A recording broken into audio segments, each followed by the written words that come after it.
Welcome to our Middle East briefing program. Today, we have an exciting lineup of news stories to discuss. First up, Hong Kong badminton sensation Happy Lo Xin is leaving no stone unturned in her quest for Olympic success. She's enlisted the help of a sleep expert to ensure she gets the rest she needs to perform at her peak. Meditation, breathing exercises, and calming music are all part of her new routine. Will it pay off? Stay tuned to find out more. Next, we turn our attention to the political arena. The Republican National Committee and Donald Trump are banking on collective amnesia as they roll out themes for their upcoming convention. With slogans like, "Make America Wealthy Once Again" and "Make America Safe Once Again," they hope voters will overlook the more controversial aspects of Trump's presidency. But will this strategy resonate with the American public?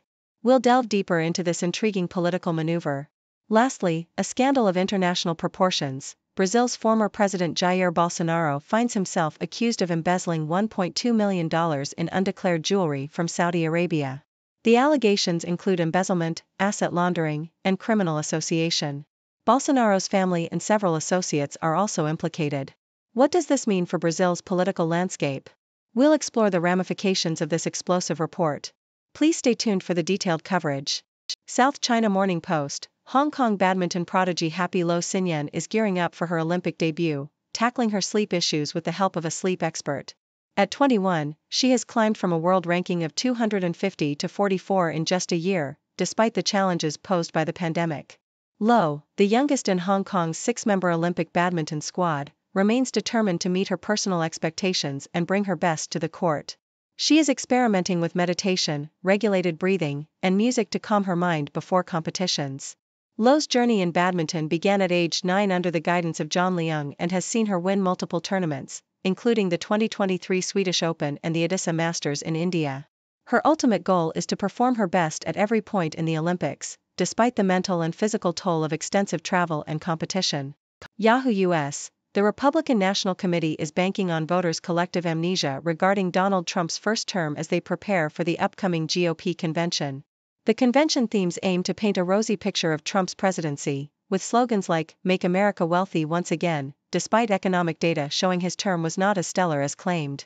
The RNC also plans to highlight, "Make America Safe Once Again," ignoring the crime spike during Trump's final year, and "Make America Strong Once Again," while glossing over the chaotic Afghanistan withdrawal initiated under Trump.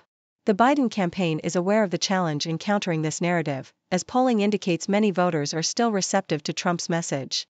The GOP strategy seems to be resonating with some voters, who remember lower grocery and gas prices and a lack of major international conflicts during Trump's term. Yahoo US. In the wake of a lackluster debate performance, President Joe Biden's polling numbers have slightly dipped, but the race remains tight. Before the debate, Trump led Biden by a narrow margin in several key polls, and the post-debate numbers show a modest shift in Trump's favor, still within the margin of error. Battleground state polls indicate a stable race, with Trump holding slight leads in states like Arizona and Pennsylvania, while Biden is ahead in Michigan and Wisconsin.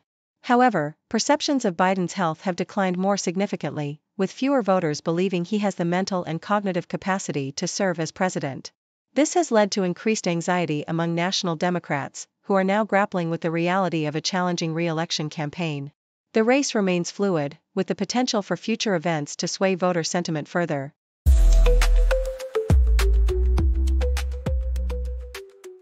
Associated Press. Brazil's federal police have accused former President Jair Bolsonaro of embezzling jewelry worth approximately $1.2 million, gifts purportedly from Saudi Arabia.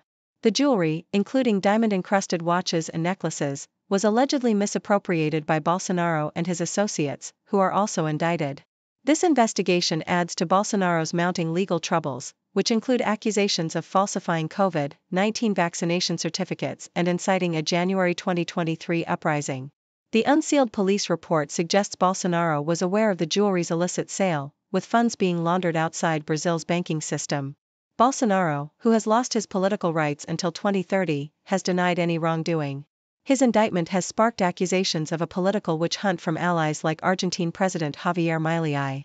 BBC, a Russian military court has sentenced playwright Yevgenia Berkovich and director Svetlana Petruchuk to 6 years in prison for justifying terrorism through their play, The Brave Falcon Finished. The play, which portrays Russian women marrying Islamic State group members in Syria, was deemed by prosecutors to contain elements that justified terrorism. Both women, who have been in custody since May 2023, will serve their sentences in a penal colony and are banned from administering websites for 3 years post-release. The trial, conducted partly behind closed doors, has raised concerns about freedom of expression in Russia. Berkovich and Petruchuk maintained their innocence, arguing the play was intended to condemn terrorism. Supporters, including prominent Russian artists, suggest the prosecution is partly due to Berkovich's critical poems about Russia's military actions in Ukraine. South China Morning Post: the mummified remains of American mountaineer William Stamfel, who vanished 22 years ago during an expedition on Peru's Huascaran Mountain, have been uncovered due to ice melt attributed to climate change. Stamfel, 59 at the time of his disappearance, was buried by an avalanche in June 2002. His body, along with his well-preserved gear and passport, was discovered by Peruvian police.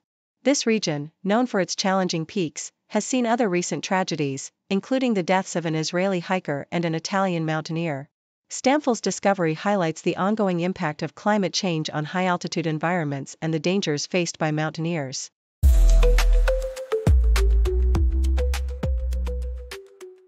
Associated Press: a court ruling in Panama City could pave the way for the construction of a new reservoir to alleviate the water shortage plaguing the Panama Canal, though the project may take 6 years to complete.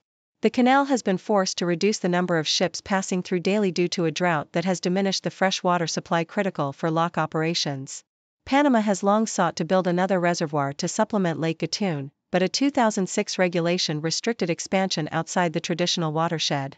A recent Supreme Court decision allows for a reinterpretation of these boundaries, potentially clearing the way for construction. However, the success of the estimated $1.6 billion project hinges on consultations with the 12,000 residents living in the Indio River Basin area. Assistant Canal Administrator Ilya Espino estimates that these talks could take 1.5 years, with construction spanning another 3 to 4 years. The reduced canal traffic has disrupted global shipping, exacerbating issues in other major waterways like the Red Sea, where attacks by Yemen's Houthi rebels have forced ships into longer, costlier routes. Associated Press: the United Nations announced a preliminary prisoner swap deal that could see Yemen's Houthi rebels release Mohammed Cotton, a political leader detained since 2015. Cotton, leader of the Sunni Islamist Islah Party aligned with the Saudi-backed government, has been held incommunicado by the Iranian-supported Houthis. The UN Special Envoy's office facilitated talks in Oman with the International Committee of the Red Cross, focusing on a prisoner exchange in line with the 2018 Stockholm Agreement.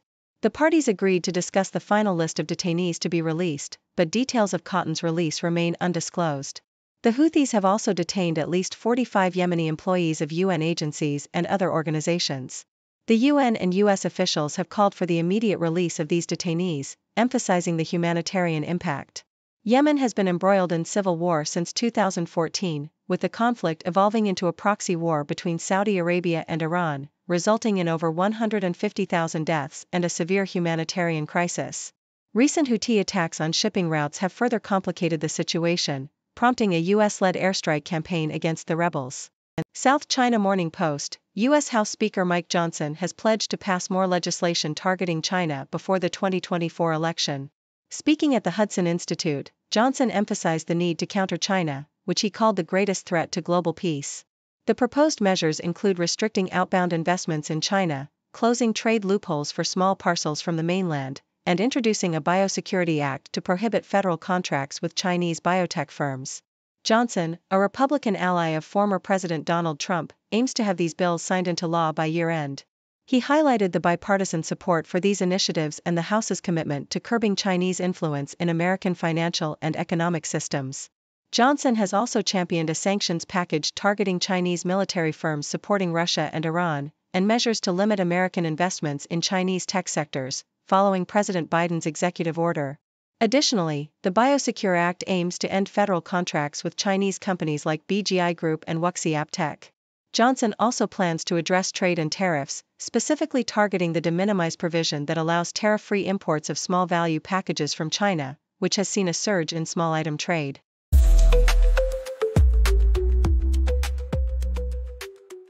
Associated Press: in the wake of Brazil's unexpected exit from the Copa America quarterfinals at the hands of Uruguay, Neymar was seen weeping at a samba concert in Brazil, highlighting the emotional toll on the team and its star player.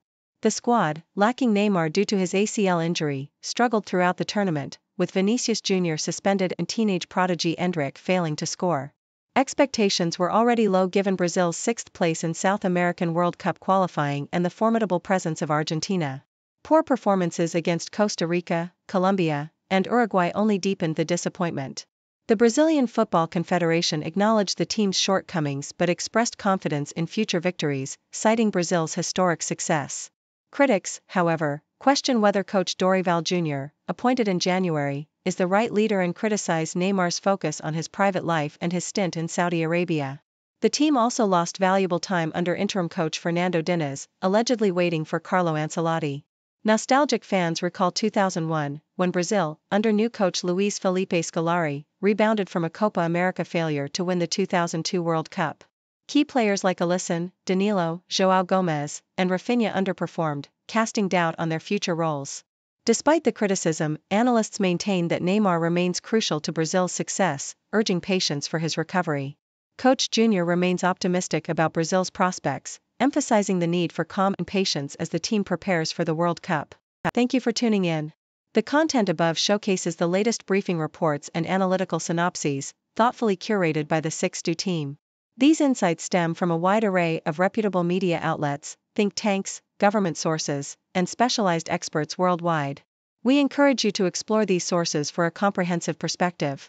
Keep in mind that while the content may not always align with the official standpoint of 6do Brief, it's not meant to be taken as absolute directives for decision-making. Comprising seasoned media professionals, learned scholars, and accomplished scientists, the 6do team embodies a trailblazing, fully independent media entity. To customize 6do Brief to meet your professional needs, you have the option to subscribe to a diverse array of briefings on our website, 6dobrief.com. Regardless of your location, you can conveniently receive 6do Brief via email. Scrolling through the headlines, another crazy day. 6 degrees of stories, connecting in their way. From the weather to the sports, and everything we see. People making news on TV screens for free. 6 degree world, where the news comes in a whirl. Every story ties together like a ribbon in a twirl. Sit back and watch it all, big and small they call. From city lights to countryside, we're connected after all.